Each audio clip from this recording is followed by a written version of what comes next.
आता ना हा ब्लाऊज पीस बघा मी मेजरमेंट करते याचं, तर हे 80 सेंटीमीटर येते. तर आता ह्याच्यामध्ये मला कस्टमरने सांगितलं की ह्याच्यामध्ये ना मला 3 ब्लाऊज रेडी करायचे आहेत, म्हणजे एका पीसमध्ये नाही बरं का, तर 3 पीस आहेत एकाच मावशींचे.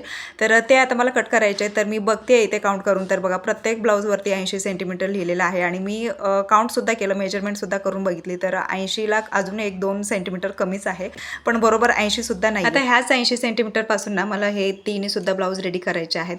पण त्याने आता बघितलं आहे की नाही बघितलं आहे हे माहितीच नाही आहे त्यांना की एका मीटरमध्ये त्यांना ब्लाऊज होतात ते. पण मला ना असं म्हणायचं आहे की त्यांची 44 साईज आहे ना, तर त्यांना 1 मीटर कापड असं बरोबर लागतो.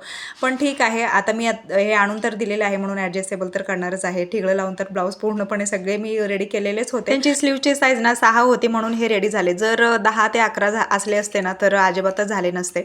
म्हणून मी सुद्धा घेतलेले होते हे ब्लाऊज. सगळीकडे ठिगळ तर जोडून मी हे सगळेच ब्लाऊज रेडी केलेले होते. पण आता ते कस्टमर आल्यानंतर ना आता ह्याच्यामध्ये परत 10-20 रुपये कमी करणार. आणखीन एक गोष्ट, ब्लाऊज फिनिशिंगमध्ये दिसण्यासाठी ना तर कापडाची क्वालिटी असणं तितकंच गरजेचं आहे बरं का.